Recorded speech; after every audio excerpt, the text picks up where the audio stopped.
Hey guys, can we have a quick chat before we start the show? Of course, little drummer Nate. Pa-ra-pa-pum-pum. We always have time to chat with the guy who invented giving a drum solo as a gift. Yeah, little drummer Nate. Pum. Chatting with you is sweeter than a candy cane canapé. Well said, Brent. Thank you, Catherine. That's nice, but I am inconsolable due to my deep and persistent ineptitudes. Get quiet and stay quiet, Mr. Cool. You're as strong as a polar bear and smarter than every computer on the earth put together. Yeah, you powerful and aggressive Arctic carnivore. Whatever you did was cool, and you probably look cool while doing it. I know, but I forgot to cut out a few seconds of me quietly weeping before last week's intro, so we have to do the whole thing over again. Please open your new scripts and we'll begin recording now. You are listening to the North American Friends Movie Club. A show where we talk about films, movies, and the cinema. Why don't you go ahead and introduce yourself, Kate? Sure thing. I'm Kate, and whoo boy, do I have a story for you. I love it when Kate tells stories. Yeah, she's like if Aesop had a baby with Johnny Cash. I know I've told you a few stories before, but this one, mamma mia, this one might be the wildest tale I've ever told. Oh man, I'm so excited. Kate never hypes up her stories, so this must be a humdinger. She's definitely fixing to ding some hum. This story is so wild, so crazy, so unbelievable that by the end of it, you may puke or cry or do both at the same time. Okay, promising a lot, but I trust you. If it was anyone else, I wouldn't believe it, but since it's Kate, I'm going to allow it. This story has it all. Drama, intrigue, spycraft, mistaken identity, love, kissing, and even a magic sword. Oh, sorry guys, I have to take this. Hello? You're on our podcast. What's that? You're running a podcast. Oh no, are you sure? Yeah, I'm positive. I understand. Thank you for calling. No problem. I love you. Love you too. Bye-bye. Bye. Who was that? Bad news, guys. That was the podcast utility company. They said we've only got enough podcast for one more intro, so we have to move on to Brent. Damn. I completely understand. Speaking of overpromising and underdelivering, why don't you go ahead and introduce yourself, Brent? Thank you, Catherine. I'm Brent, and I'm a die guy. What's a die guy? The question is, who is a die guy? And the answer is me. I'm a die guy. Brent, are you a hitman? What? No, I'm a die guy. Neither of us knows what that means. Lady Di, the Princess of Wales. Whales have a princess? I love Wales. Baby Beluga is a legend. No, you North American fools. I'm talking about the one and only Diana Frances Spencer, the blonde-haired, blue-eyed angel sent from heaven to teach us all about charity, kindness, and telling the queen to go to hell and burn there. I've never heard of her. Me neither. Sounds like we got ourselves a couple of Camilla Parker Bowles on our hands. I love Parkin' Bowls. I thought you smoked buckets. I'm extremely disappointed in you both. And I'm Nate. Let's start the show.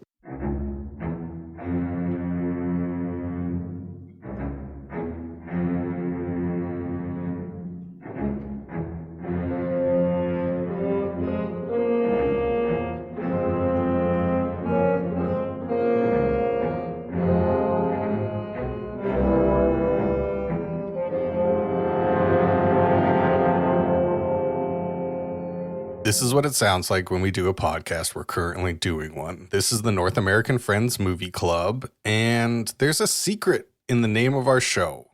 It has to do with the order of the words. And you might notice, if you're listening closely, the friends comes before podcast. So I got to ask my two friends, how we doing? I'm doing well. I got a question for you guys whenever you're ready. I'm ready. I'm ready to start the show with a question. What is your favorite candy?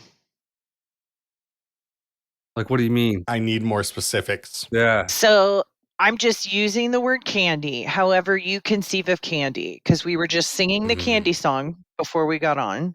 And it was like, you know what? I don't even really know what their favorite candies are. I would imagine it's something I wouldn't like. Maybe something with coconut in it or some strange. I don't consider that chocolate candy, so it's not a candy to me. So chocolate's not a candy. Okay. No. Yeah, when I think candy, I think gummy. Yeah, Okay. like I'm thinking green frogs or fuzzy peaches. Okay. Oh, okay. I would say I like a gummy worm. Oh no, that's not my favorite. I got to think about it for a second. Please come back to me in a bit. Okay. What's your favorite candy? Well, no, now that you're bringing up gummy, I worked at Maggie Moo's, which is one of those ice cream shops where they you mix in the little whatever choices candies that people have.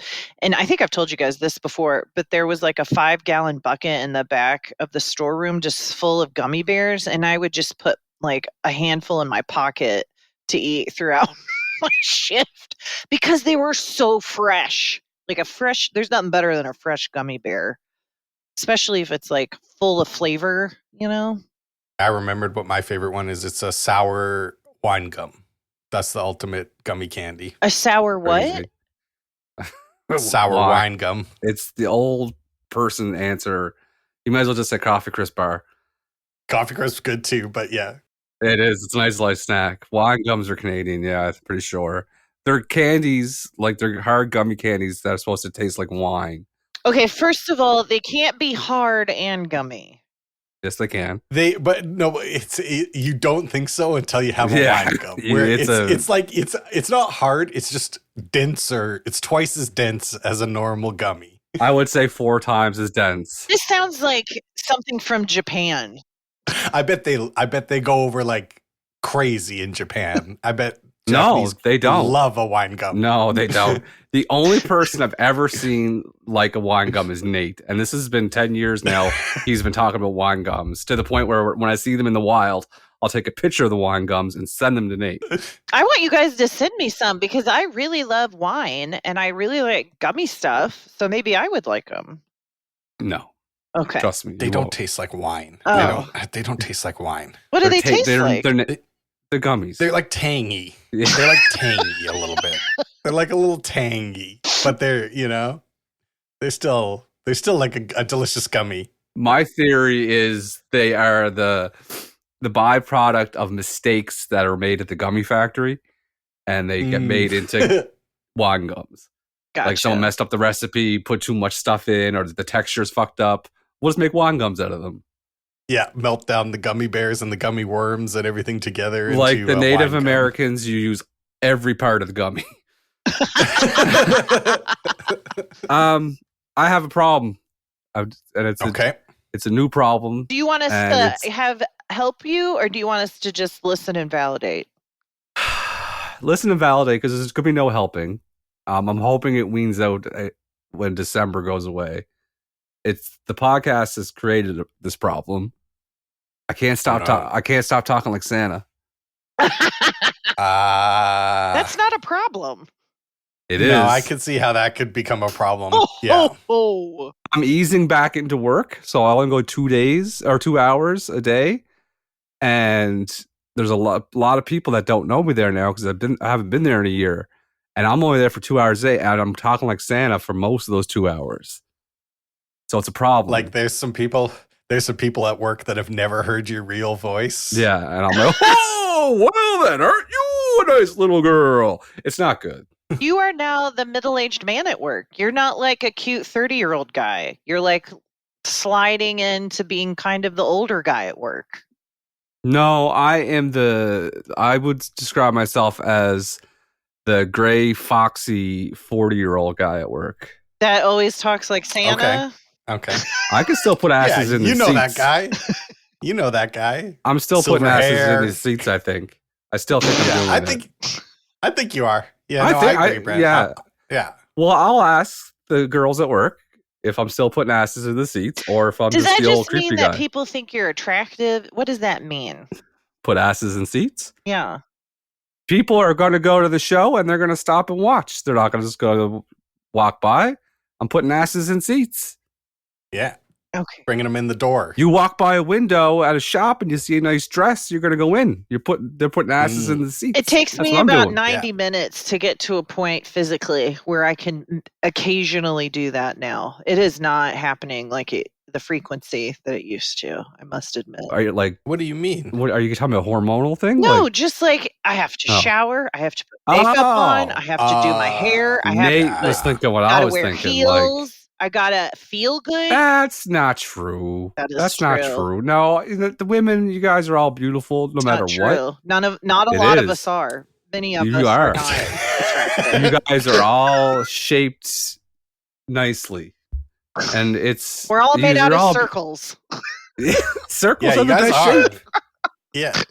Yeah. Hard to cut yourself on a circle, you know? Boys are Guys are made rectangles, out of girls like are circles. rhombuses, and we have spheres and ovals, and we have a bunch of different shapes. What's and it's a not all that rhombus? great. What's a rhombus? It's how, you know how one testicle hangs lower than the other? That is not what a rhombus is. That's the shape. Rhombus. That's the shape of a rhombus. I'm just gonna Google it. Yeah, and you'll see, and you go, Brent was right. It's just a pair of balls comes up. I'm going to be right. No, A parallelogram with opposite equal acute angles. Oh, I see. So it's four-sided, but they're not. Yeah. one corner hangs lower than the other. Okay, I guess it is That's- like a. Yeah. See, once again, crazy. Turns out I'm right. Send Nick a picture of a rhombus and say, thinking of you. It says a diamond is also called a rhombus. So why don't we call diamonds rhombuses instead of diamonds? You know, like when you get engaged and you're like, check out this Check out gigantic my rhombus rhombus. he bought me. Yeah, like no one's saying that. Like, oh yeah, when are you going to give her the rhombus? That sounds like Yeah, the you can balls. skate on that rhombus. Yeah, no one cares if you died in a rhombus mine. You're like, oh, well, that sucks. Can I give a tip to all the men listening? Mm-hmm. And so some of you will be like, oh, I really want to get my lady partner, some kind of jewelry. That was very not allyship of me to say men. Anyone who's looking to buy their lady partner jewelry, do not, and you're going to feel like maybe this is a good idea to do not get her a locket. No lockets. Women don't like lockets. And they are thrust upon us as gifts, and we have to act like we like them. But no, we do not. So please, do not buy lockets. Why don't you like them? It's like there's no thought or effort put into that gift. It has nothing to do with the woman or her style. It's just like, oh, you're a lady, you like a locket. Like, this is what ladies wear. Like, Is that your impression of men? yes. It was pretty good, actually. Kate continues her unbeaten streak of being really good at doing impressions of men. A question, though. Let's say I were to dress in full World War I uniform, go and get a sepia-toned photo taken of myself that looks like it's from 1912, and then I put that inside a locket. That's pretty funny, right? That is acceptable because you're putting effort in. I like Okay. it. I think it's a very thoughtful gift to get like that type of picture into a locket. Yeah, and I'll cut like a real dumb mustache. No, here's worse. Men get you a locket and then they don't even put a picture into it. And they're like, here, let me give you something to do. Here's some work for you to do.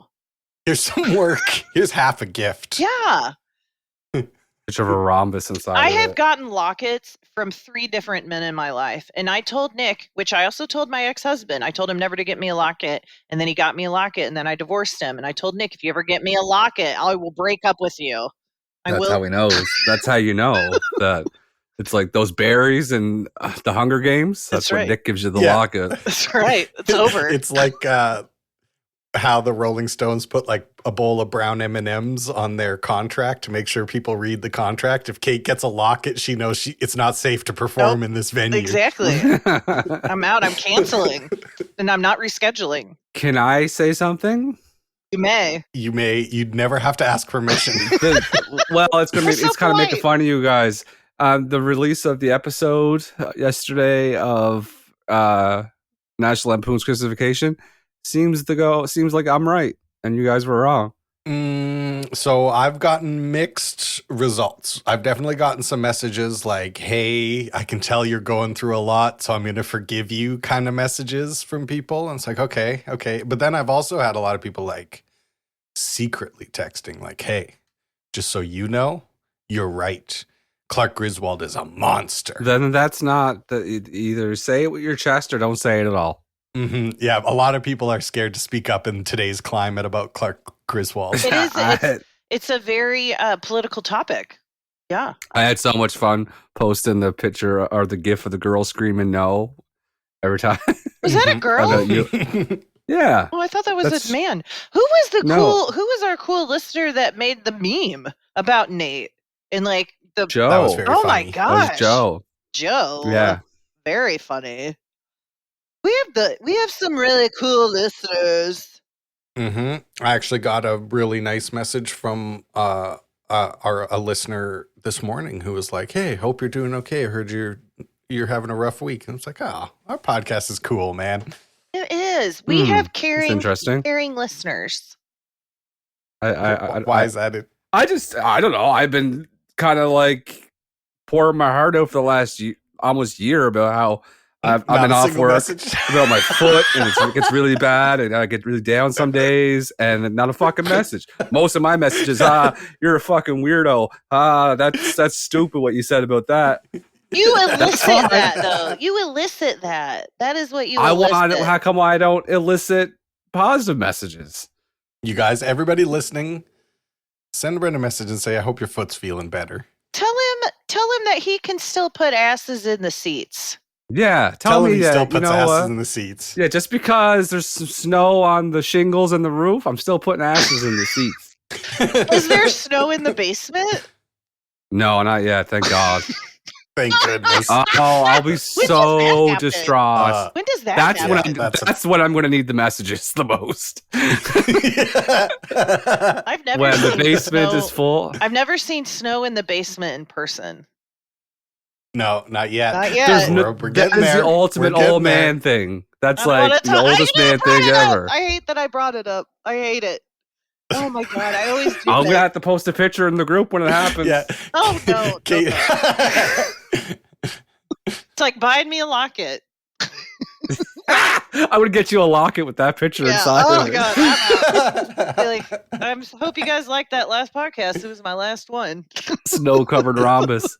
Oh, how are you doing, Nathaniel? You know what? I'm having a much better week. That's good. This week. Good. Life stuff is still fucked up, but I had another good weekend in Valheim with my friend. And yeah. Escaping to the past. On Thursday, a beautiful woman came over, braided my hair, and then took me out for dinner and paid for dinner. What?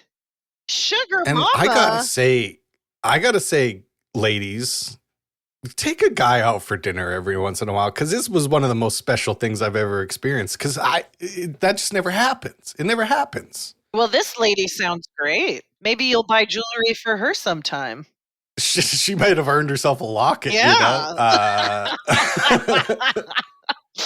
But yeah, we're simple creatures. That fixed me. I'm fixed now. I'm good. I'm back to normal, 100%, bounce back, and looking forward to continuing with life. Oh, that is just a joy. Well, that warms the cockles of my heart. Yes. That melts the snow. That is very jolly of you for this season. Oh, ho, ho, ho. I just got a great idea. Okay. It's time to talk about the movie that I picked this week, which is Home Alone. Nice. See what I did? Just nailed it. Just beautiful. That's professional. I'm very excited to talk to you both about this movie, but before we do that, I would very much like Kate to explain to everyone listening what happens in the movie Home Alone. Here's what happens in the movie Home Alone is a family forgets their child. The child is attacked by criminals. The child uses its smarts to stay alive, and then the mother finally makes it back. The end.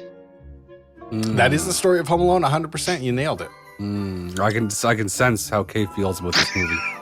Yeah, no, she made it clear last week. I'm You know what? We better just go ahead and talk about our favorite parts because I have a lot of questions about this movie. So why don't we talk about our favorite parts? I think I relate. So Nate is to Christmas Vacation as Kate is to Home Alone. Like, I can see why people like it. I just don't care for it. Why? Is it the violence? It's just so unbelievable. And I was his age when this came out, and I was like, I don't buy into any of this. I just couldn't buy into any of it. And the concept is terrifying. The reality is terrifying, and it's just I just couldn't get into. I don't know. So say more about that. Do you mean as a mother or as a Kevin McCallister? Both. So I think the mom did a shit job getting her to protect her son. Like, they call the police and the police are like acting like it's no big deal. I would be like screaming at them. I don't know. And then Kevin, his home is being broken into. And this boy who couldn't even get the attention of his family now has the developmental frontal lobe capacity to plan out a multi-day war with two adult males. Also, I don't find injuries funny. I don't think it's funny to see people get hurt. I don't like watching Jackass. Like, I just don't enjoy it. So this all makes sense to me. This all makes perfect sense to me. But it's very funny because my reaction was so different. I was a similar age when I saw it, about Kevin McCallister's age, and this was truly my ultimate fantasy. I'm like, the house to myself, get to eat whatever I want, watch whatever I want, nobody telling me what to do, nobody eating my cheese pizza, no little brothers pissing the bed. This was like this was like the ultimate power fantasy for a 10-year-old boy. I will say that the fucking family sucks. The mom I kind of sympathize with the mom, but the dad is an absolute idiot. I don't like the dad. John Hurt? Uncle Frank can get fucked. Uncle Frank can get fucked. He was just likable. Is an asshole. Huge dick. With a very ugly girlfriend. Well, she caught stray bullets for no reason. That poor. I did feel kind of bad for her too as an adult. I'm like, that poor girl. She doesn't deserve this any ain't of her it. fault. No. Yeah. To have a little 8-year-old go, the most loved child at the time in America, go woof about you. That's rough.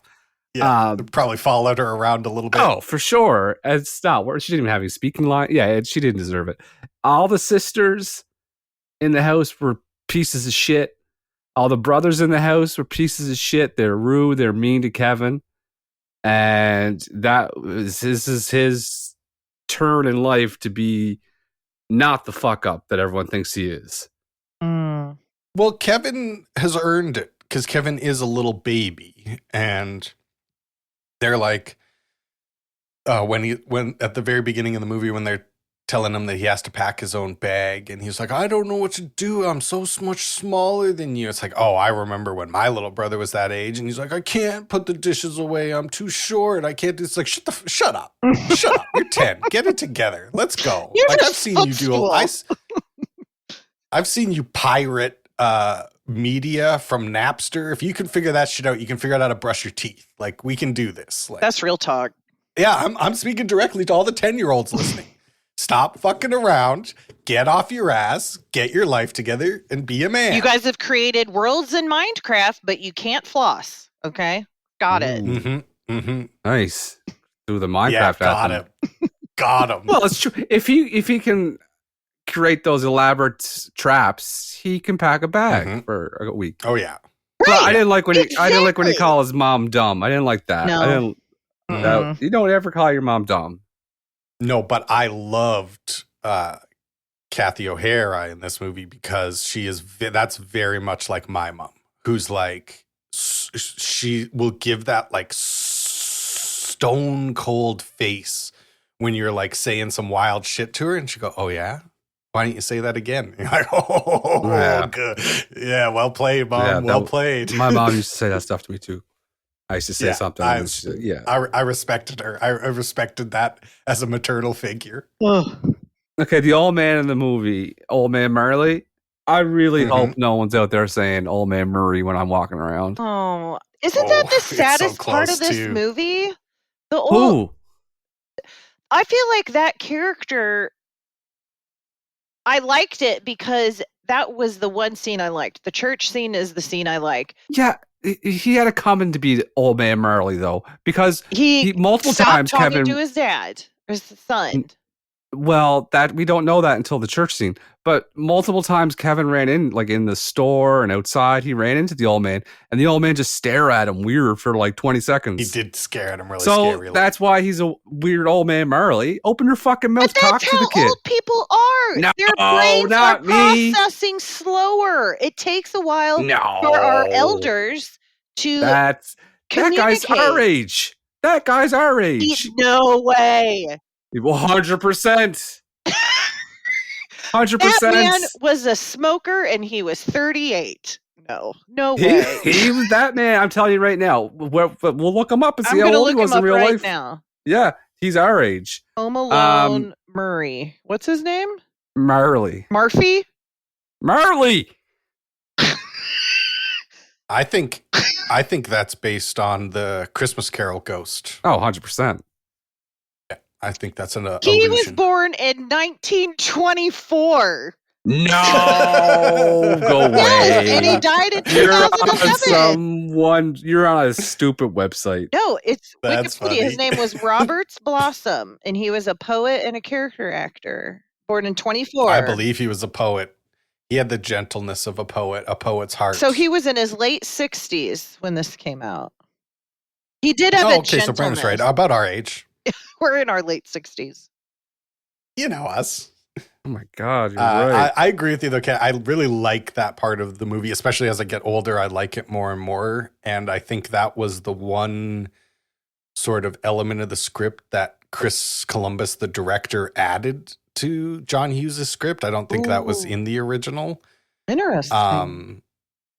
And it makes a lot of sense because Chris Columbus makes a very heartwarming kind of movies, and this is a lot more heartwarming than Planes, Trains, and Automobiles, which is kind of for me missing something like this. You kind of get it actually with John Candy's wife when he talks about his wife in Planes and Trains.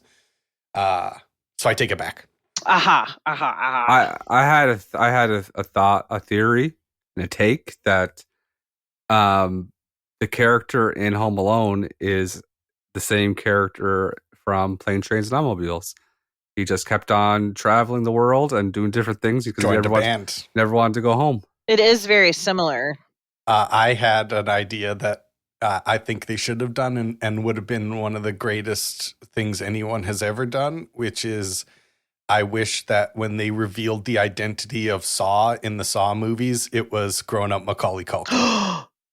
That's an amazing idea. Right? Let's play a little game. He got a taste for it, right? Yeah. He did it twice at least. And then there is a bit of sociopath in Kevin McCallister. He's diabolical, like in the evil sense. Like some Nate, of these I'm things. blown away by that. That's so good. Could you imagine if Here's the thing.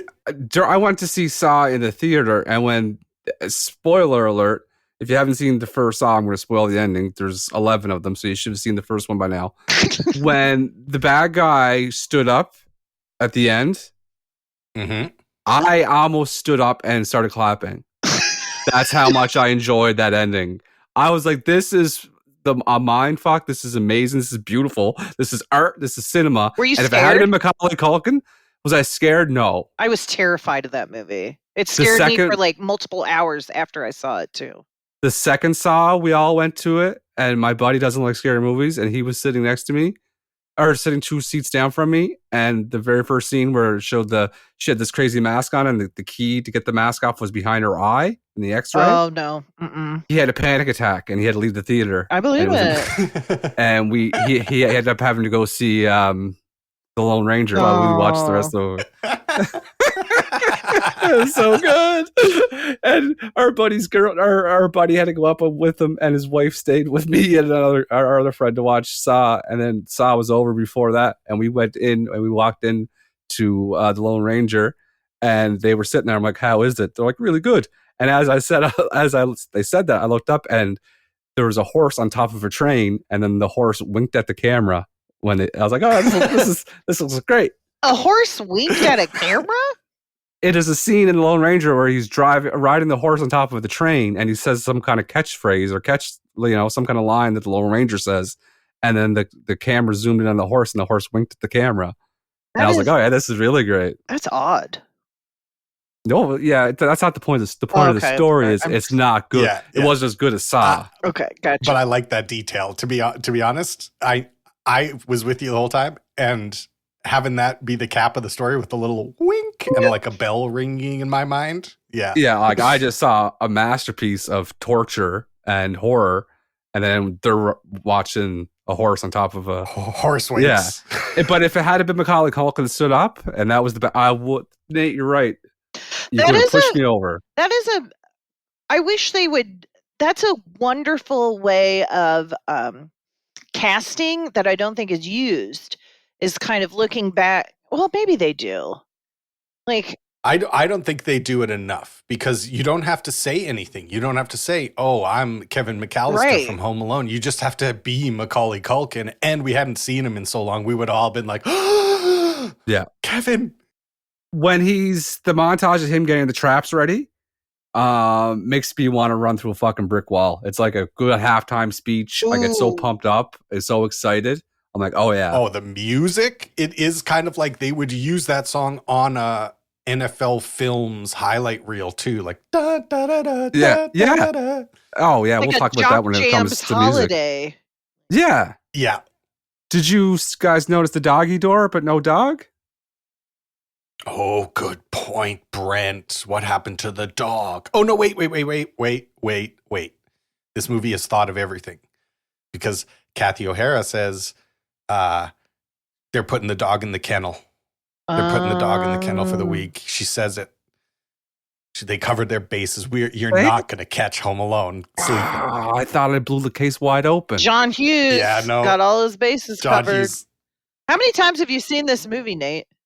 I've seen this movie a lot for sure, because it was definitely one of my favorite movies when I was younger. And then my roommates are real Christmas people. They love Christmas. And so we watch Christmas movies every year. They watched this movie with me this weekend as well. Aww.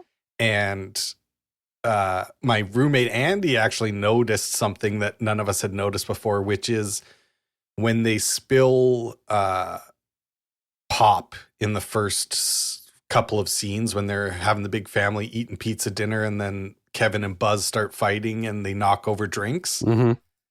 There's a scene where you see the drink gets knocked over onto the plane tickets, and John Hurt cleans everything up in one big swoop and throws Kevin's ticket in the garbage can. I'm like, they thought of everything. That's awesome. They really did. Yeah. Oh, there's no extra ticket. Yeah. There's no extra ticket. Oh, this is more proof that the dad's an idiot.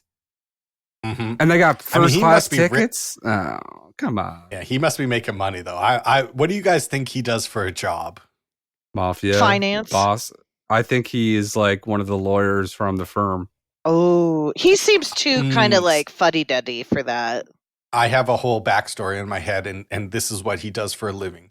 He sells replaceable, like joint replacement equipment. This is in my head. This is what he does. He goes in America, private healthcare, horrible, terrible system where everyone has to pay too much money. He goes to the hospital. He sells them a stainless steel hip. He sells it to him at like $120K. This guy's getting them from China for $40. He's just fucking knocking this shit down, man. He doesn't have to work that hard, could take fucking 2 weeks off to go to Paris, gigantic 20-room house. This guy's selling stainless steel joints. Oh my gosh. I like that you have a backstory for him. Thank you. I'm like him, though. concerned about the people's bodies. I mean, Whose that body? just Oh, that's where I go. I go even deeper. No, into see, you're worried that he's selling like cheap, faulty joints. Right. In my head, at least, he's selling some of the best joints you can get. He's just but he marking has them a up. ridiculous Gotcha. markup. Okay, Oh, yeah. I like Yeah, that. yeah, I'm on board more. Thank you. what was it? This is kind of like Nate was saying. This is like Saw for kids. What was your favorite? It's like Saw for kids. It really is. He's Jigsaw. Yeah. What's your favorite trap that he set up? My favorite trap is the easiest one, and I don't know if it would work this well, but it's when they put the fire starter, they heat up the doorknob. I mean, Is that what I've always wondered what that device was. yeah, because it got it outside, so you put it in the charcoal, and it would just like start. It's like manual heating. See, we're not charcoal people, the Canadians. Aha, yeah. That's exactly right. We don't have any experience with charcoal out. I'm assuming that. Right. I'm acting like I know what that is. Well, he I'm took it from the grill, so you're right. I'm just assuming that's what it was. It totally makes sense. And I would also like to mention that why does this house have the world's most hilarious blowtorch? Like, what are they doing with that at the house? What the fuck are they doing with that? And that, you could not move. Like, if your scalp was burnt, he was literally scalped. And he's just going about by fire, scalped by fire. Have you guys ever been burned significantly? I have. Yes. And it was a much smaller part of my body, and it was crazy. Like, what part was it? Mm-hmm. In 8th grade, Matt Cook took his unscrewed his black light bulb in his room and placed it on the inside of my thigh, and I got 3rd-degree burns. And he was just an 8th grade boy that was just fucking around and burned. I still have a scar there from it, and it oh my god, yeah, it hurt very badly. Oh my god, Jesus Christ! So I can't Matt Cook's imagine. an asshole. Well, I hope that haunts him. he's also a Trump supporter, so I don't know what that's. Well, there you go. No surprise there. There no surprise it's all there. in place now. Yeah. I have a whole rant about that as well, Kate. There's nothing more debilitating than a burn injury. Nothing. When you get burnt, it not only hurts right away, it hurts for hours afterwards.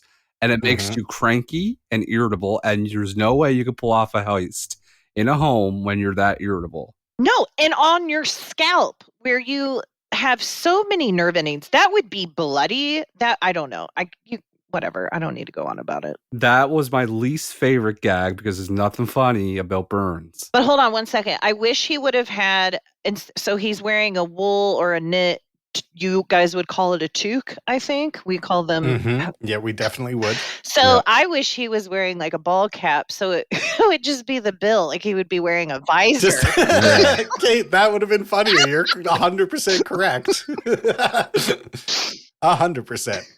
I enjoyed that he iced everything down and reminded me when I have my fall that you're slipping on a slippery step. Oh, you're lucky to be alive. Yeah, and I liked the tar and the nail. God, that would hurt. And it was so slow stepping on it. Ugh. I think that's when I wrote down like Kevin McCallister's Saw was the tar and the nail, because that's just like that's an extra level of like how did you think of this, you sick fuck? Right. Yeah. I guarantee now that we've went down this rabbit hole that when they were writing Saw, multiple times they referred to Home Alone. It was actually on 100%. in the background while they were writing, the screenplay. Mm. I think my favorite trap that he sets is the glue and feather, because it's only to embarrass him. It's just they're the like, best. Yeah, you're right. It's like, I have hurt you, I have maimed you, I've burned you, and now I'm going to humiliate you. Yeah. He's really like, he's diabolical. Why you dress like a chicken? Yeah. I like the ornaments underneath the window. Simple, effective, resourceful. And those were made of sugar, I learned. Oh, in real life. Another note I have here is, and this is a diss against Americans, and I don't know why I said this out loud when it happened, but when Kathy, I love how that we're on a Kathy basis now with Catherine O'Hara. I it's just so important. I knew who you were talking about. To be allowed to do it. When K-Train was in the airport in Paris and she saw the woman on the payphone and she just grabbed the phone and hung it up. I'm like, typical American tourist. This is why everyone hates them. Sure. Sure. And I think we've all done the aftershave face slap before, right? And he did it twice. Well, I guess I have to admit some ignorance here. I've never used aftershave in my entire life, and so I've never understood like what is happening. It's an astringent. So you've opened your pores. Yes. You've opened your pores by shaving, and it's an astringent to close the pores so that your hair doesn't grow so quick. Like, you know what I mean? So it's, have you ever used like Clearasil? Like back in the 90s, we used to use a lot of that shit because we thought it would get rid of our pimples, and it would like sting when you put it on your face. Yeah, it's OxyPad. Yeah, it's like an OxyPad. I wrote down Kevin McCallister has incredible outfits. Every outfit he wears in this movie to me is incredible. I know. One of the most unrealistic thing about this movie is the fact that Kevin McCallister is even changing his clothes at all. Good point. He's putting on a belt. As I was doing that, my phone lit up next to me, and I just got a text. I wonder if this is a scam. It says from a 1322 number. It says, "Hey, honey, are you free tomorrow? Let's go golfing together." Well, it's -5 there, honey. So I don't think we're gonna go. And every time I swing a golf club, my shoulder comes out. So I think maybe we might not know each other that well. We're gonna need a cart. Yeah, that's a real fishing. That's a real fish. I only get ones that just say hello. No, this one wants to go golfing in winter, -5. So incredible outfits, incredible wallpapers in this house. A lot of incredible noticed wallpapers. That too. You gotta hand it to them. Yeah, hated the kitchen. Didn't like the tile in the kitchen. Very ugly kitchen, but classic rich person in the 90s kitchen. Absolutely. Like that's very like rich dude. They got a TV in the kitchen, even though it's shitty to us. That's one of the fanciest kitchen TVs you can have back in the 90s. Oh yeah, absolutely. Yeah, for sure. And then my final note is there's also a great train in this movie that he builds to use the decoy. He puts a Michael Jordan poster on the train, life-size Michael Jordan, and it is a beautiful model train. It is a large model. I thought it was not. You got any other details about it? That was expensive. Okay. I wish I had done a little bit more research. I could have told you the engine class and the scale, what letter scale it was. Yeah. And that was not cheap. I'm telling you right now. Someone who understands the model train economy, that thing was not cheap. What are you thinking? What are you thinking? Oh, in the 90s, this is in 1990s money. That's probably $199 model train, which probably is about $650 today. Dang. Like maybe $400 today. Back a couple clams, you're right. Would you two like to do the Home Alone quiz? Kevin! Kevin!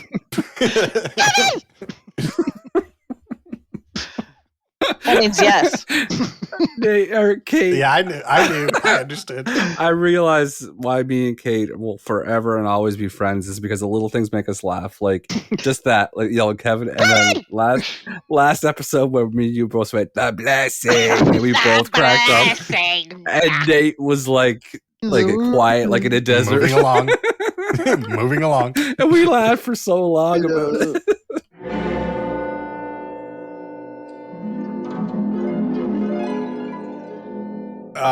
This is the Home Alone quiz. How many questions do I have? 1, 2, 3, 4, 5, 6. Classic Brent quiz. It's a 7-question quiz. I'm nervous. I haven't won in a while. I need to get it back. 2 in a row for this guy. Going for trips. Going for the triple. I'll try to bring it home for the listeners. If you do a three-peat. If I get a Taylor sister in December? Can't let it happen. Oh my God. Can't do it for Brent. First question, are you two prepared? Oh, I could not be any more prepared. I got the FDR blanket on. I got my socks rolled down halfway off my feet. I'm good to go. I am barely prepared. Okay. Well, do your best.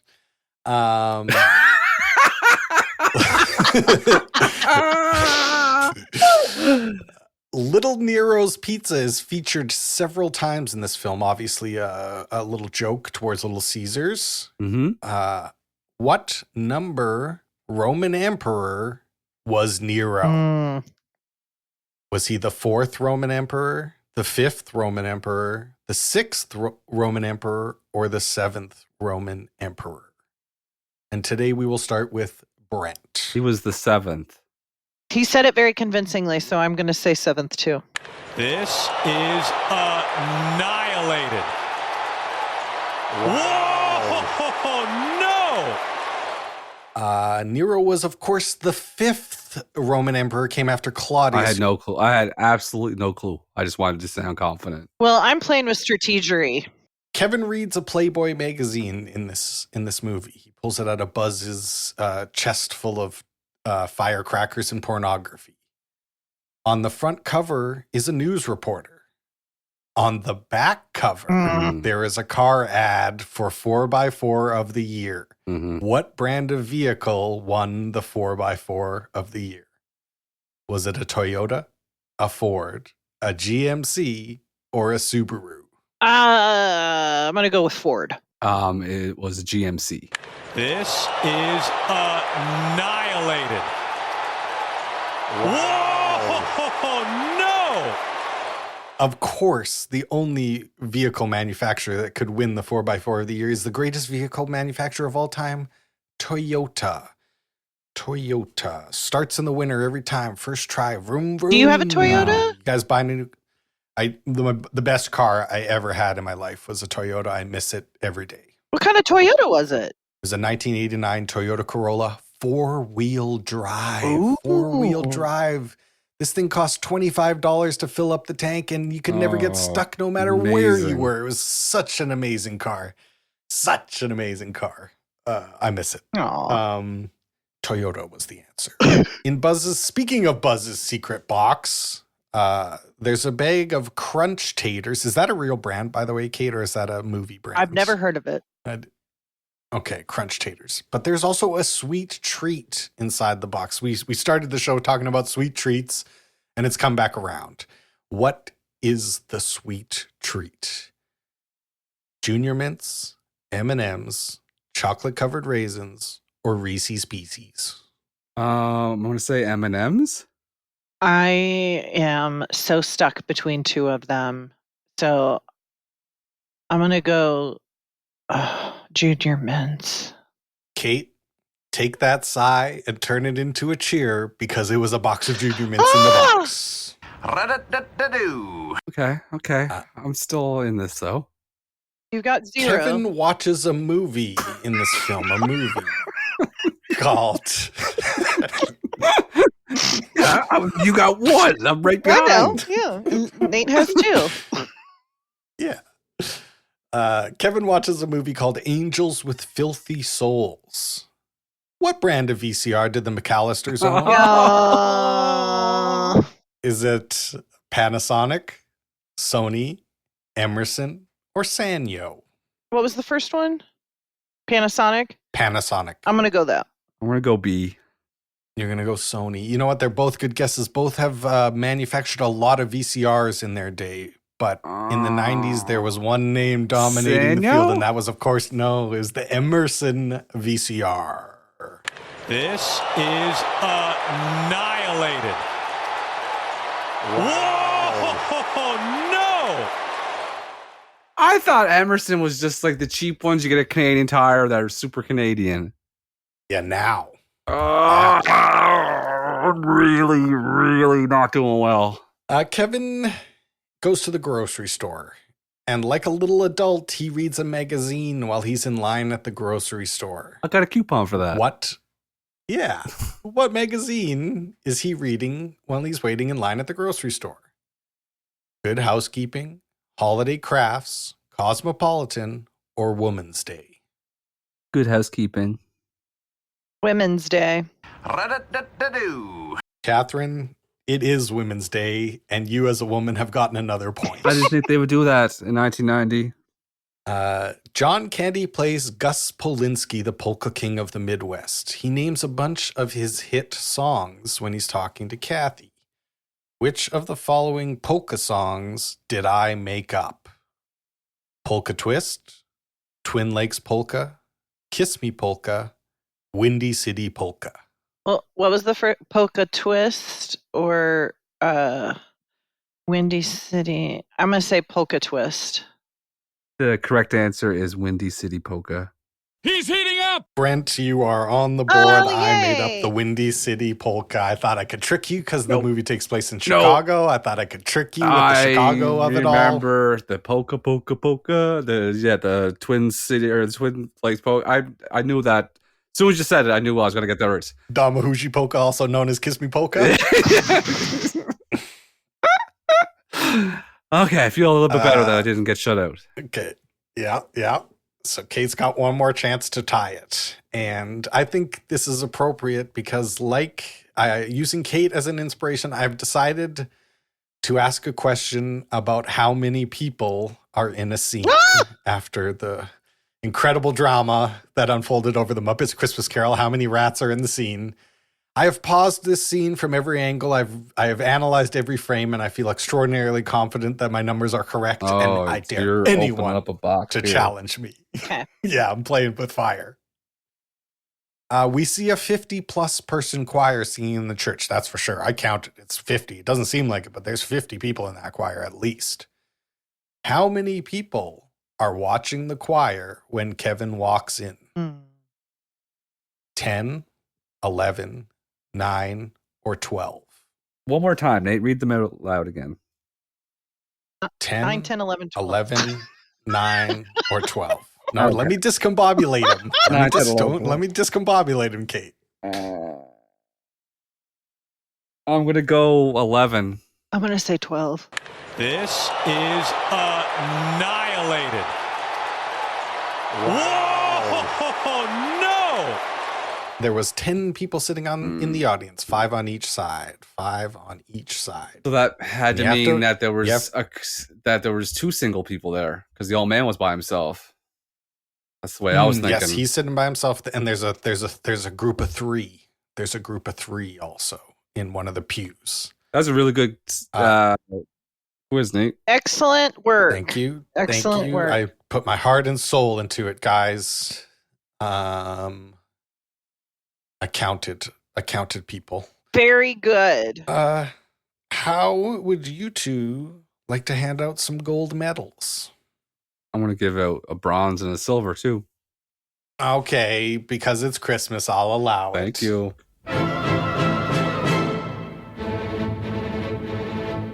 Who do you guys give your bronze medal to? My bronze medal is going to the one and only John Candy Coated Candy. Johnny Cans. He was great. And I really do think he is the character from Planes, Trains, and Automobiles. He's changed his identity. And he was just classic John Candy. Saving the day. Saying the word polka is funny. Kenosha kickers. Back of a U-Haul. Nylon jacket. What more do you want? I super agree with you, Brent. I gave him an honorable mention. I desperately wanted to give him a medal, and if there wasn't so many good performances in this movie, I would have. I think he steals the show in his scene, and him and Kathy O'Hara obviously are improvising that scene where John Candy's talking about leaving his kid at the funeral parlor. Mm-hmm. Like 100% they're improvising that scene. And I think if you watch Kathy O'Hara in that scene, you understand how incredible she is at improv because she's reacting so perfectly. She's not laughing. She's staying totally serious. She is 100% believable, even though he's saying the fucking silliest shit. But I give my bronze medal to Joe Pesci. I gave it to Joey Pesci. My cousin Vinny, Joyfish. he adds a level of sinisterness to this that is very important, and he never goes full evil and scary. He's just creepy scary, which is even scarier to a kid, I think. So Joe Pesci, bronze medal. My bronze medal is a tie between Roberts Blossom, who plays Marley, and Ken Hudson Campbell, who played Pierre Noel, was Senta. And that scene is one of my favorite. I just like how he's like Santa going home and then gets stopped by this kid who has the bigger frontal lobe than all of us, but yet still believes in Santa. Makes no sense. Anyway, so he gets my bronze. Multiple times you've said those comments, but not once brought up during the Never Ending Story episode. What do you mean? Kate says that this story is unbelievable. It can't be. Oh, but we That's watched a movie with apples like a and flying oranges. dog dragon. Apples and oranges. No, I understand. I'm on Same Kate's fruit bowl, side, same fruit but I bowl. understand. Same fruit bowl.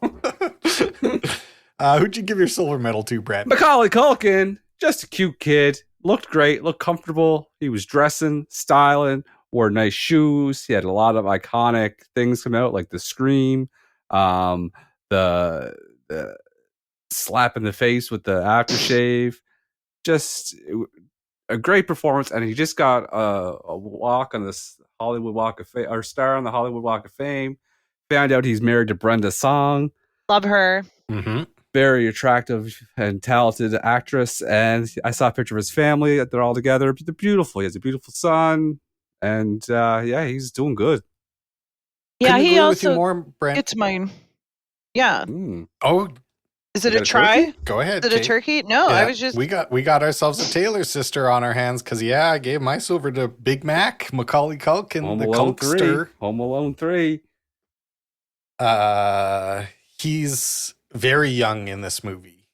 I forgot until I was watching again, like truly how little he is, and You mean like physically? and he actually is only 9 or 10. Like sometimes they get child actors who just look small, but they're older than they look, so they can act older. But he really was just like 9 or 10, and when you see him in the behind the scenes footage, he's acting like a little kid. No. And he's the heart of this movie. I don't think you could pull this movie off without having such a charming main character to watch. So I 100% agree with you. That's a Cerberus. Agreed. Gold medal, Brent. My gold medal is going out to the one and the only. I don't know why I said the one and the only. That's not true. Daniel Stern. He played Marv Murchins, and it's just his outfit, his hair, his reactions to everything. The yell, the scream when he steps on the nail is so high pitched and loud and perfect. And the spider scream. Yes, exactly. So good. And when he asks Harry why he's dressed like a chicken, and when he's got the spider on him, and Joe Pesci's going to spring the crowbar and hit him. The way that Daniel Stern acts and talks is very funny to me. I gave my gold medal, of course, to one of my very favorite people of all time, Cathy O'Hara. Just a star. She does drama. She does comedy. She is one of Canada's greatest treasures, and one of the only people who I really would like to meet one day. I'm not one of those kinds of people where I'm like, I want to meet a celebrity. I really want to meet Cathy O'Hara one day and tell her that I love her. You know what? I am so glad you said that, because she is also getting my gold, because she is truly a comedy giant and can do so many different things. Her acting and her comedy chops are equally phenomenal. So I'm glad that we're able to recognize her and her talent here today. Well, I think it's about time we give this movie a rating. What do you say? Kevin!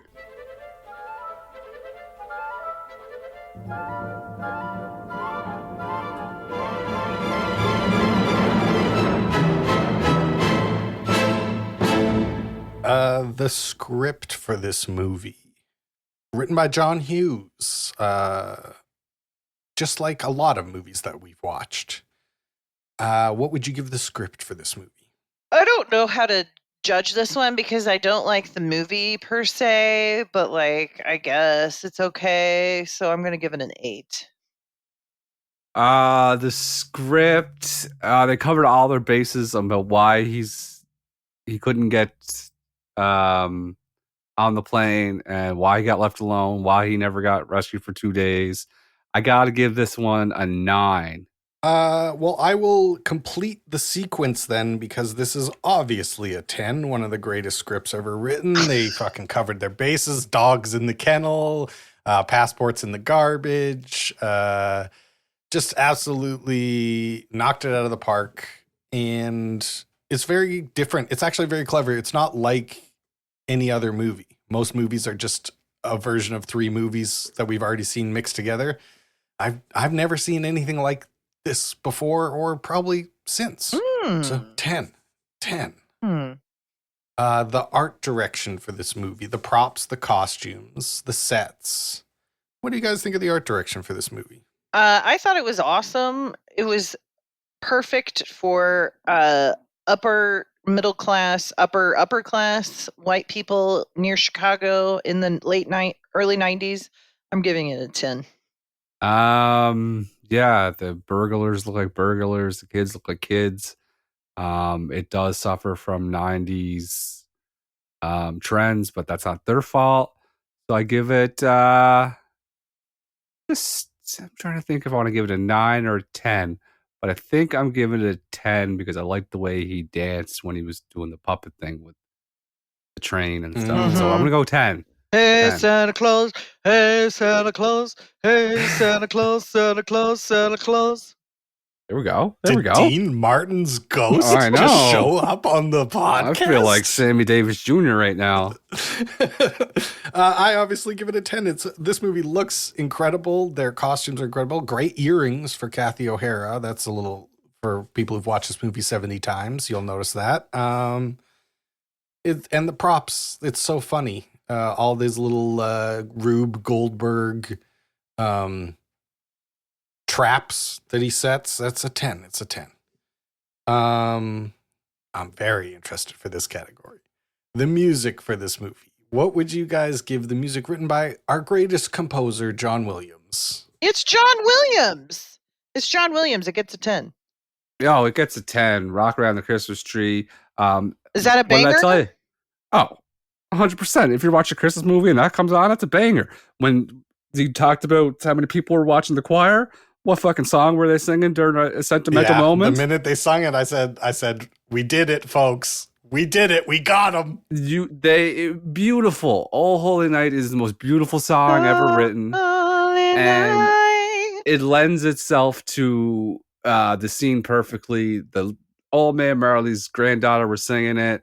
Not a dry eye in the house, I imagine, when it was done. Beautiful. 10. The music is the best part of this fantastic movie. It elevates this movie from good to a classic, one of the best ever made, and it gets in your brain. I've been like, several different parts of the score have been playing in my mind since I saw this movie. The like heartwarming music when the family comes home it'll melt.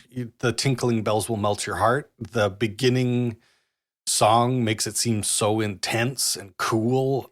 This is a fucking 10 from one of our greatest. 10. This is an American Christmas comedy film. As an American Christmas comedy, what would you rate this movie? I don't think it's very funny. I do think it's Christmassy. I'm giving it a 7.5.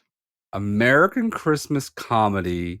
I don't find it Christmassy at all, minus the music. I don't find it it's insane. I don't find that it's a comedy, so I give this a 7. Yeah, you both have lost your mind. No. It's not that funny. It's not that funny. I will dock it 1 point for not being that funny, and it would have been docked 2 points if it didn't have John Candy in the movie being funny for a little bit. This gets a 9. Could be funnier. could definitely be funnier. But to say it's not Christmassy, Brent, we've said a lot of shit on this podcast. That's some of the wildest shit. I disagree. Yeah. Well, you both can get fucked. Ooh. So Ooh. it's you said hoisted by your own petard. You said you've never seen anything like this, and you've never seen anything like this since. So how I've seen a ton of American Christmas comedies. So you got hoisted by your own petard there, bud. 7. Yeah, got him. Both is absolutely got him. Both of can get fucked. If you had a friend who enjoyed American Christmas comedies and they'd never seen this movie, how much would you recommend this movie to someone who liked American Christmas comedy films? Are they male or female? That's a great question, Kate. But you have to decide that for yourself. If it was a male, I'd give it a 10. If it was a girl, I'd give it an 8. So I'll give it a 9. That's good logic. I love the logic. Are we a podcast that sees gender now? Yes.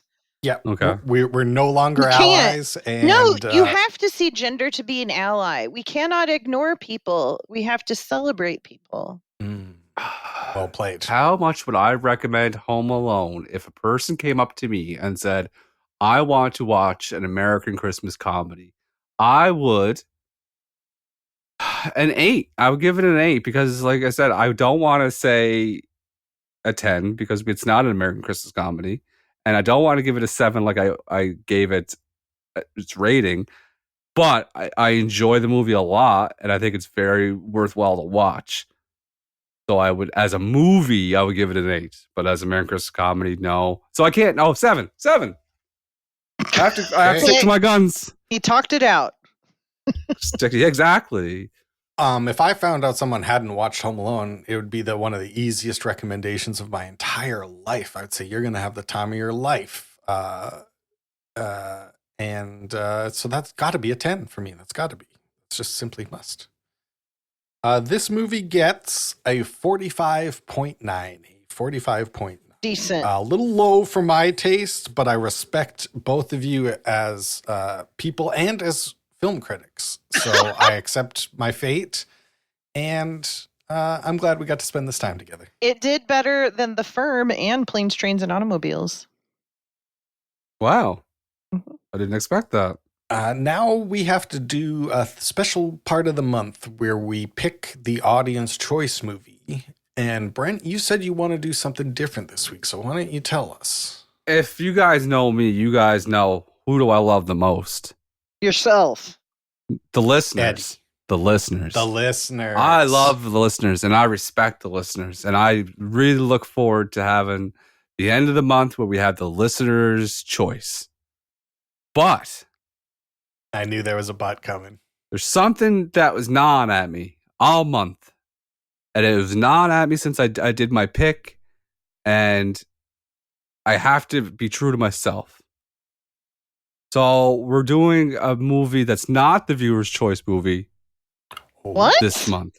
We're not doing a viewer's choice movie because I would not be able to be myself anymore if we didn't do this movie. Who's the biggest beauty of all during the holidays? Santa Claus? No. Jesus? No. Mary? The Grinch. Oh no. The Grinchy. Which episode? Which one? He holds a very special spot in my heart. He's a beauty. He's a babe. He's everything that's right with society. He's an allegory. He is a reflection of what the world is now more than ever. You're making some points. It's about time we sit back and sit our white asses down and listen. So we're going to sit down and we're going to listen to Jim Carrey as the Grinch. Oh, and that Grinch. And there's a babe in there. The older one. Forget her name. She's a babe, but we're talking about babes and beauties. It's the Grinch.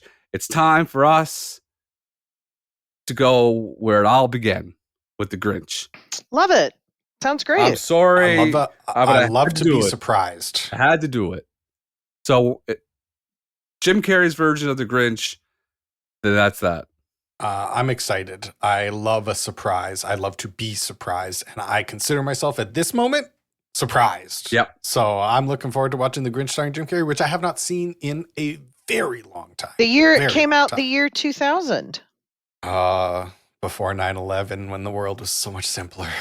And it's just time for us to heal as a nation. It's got Tony Hopps in it. Tony Hopps is the narrator. Tone Hopps? Tone Hopps is the narrator. Directed by Ron Howard. And the babe is Christine Baranski. Or Taylor Momsen as Cindy Lou Who. Well, she's young in this movie, so I can't say she's the babe. Molly Shannon. We got a Molly Shannon. A Bryce Dallas Howard. She was in The Village, one of the greatest movies ever made. Clint Howard. Deep Roy was in it. He was in Neverending Story. Mm-hmm. We got a lot of returning hits right now. Now you see why I had to do it. I had to do it. You know what? I completely support this. I completely support Look how weird all the actors look, because they chose people with interesting faces and necks to be people Josh of the Ryan Whoville. Evans. He's dead. Bill Irwin's, he's still alive. Clint Howard, he was classic. There's a lot of women right. that have very skinny necks in the cast. Yeah, so we're going to heal as a nation, and we're going to listen to that, and it's time for us to get back to the roots. All right, well, that's what we'll watch next week. That means there's only one thing left to do, and that's... Say goodnight, Kevin. Good night, Kevin. This holiday season is a time for giving, a time for sharing, a time... Those who's are at it again. ...to get grinched. On November 17th, Jim Carrey in a Ron Howard film. I can't believe I'm actually looking at Santa Claus. Grinch, rated PG, at theaters Friday, November 17th. That's my natural resting face, and that's fine. RBF. Resting bitch face? Mm-hmm. Resting Brent face. Resting Brent face. Yeah.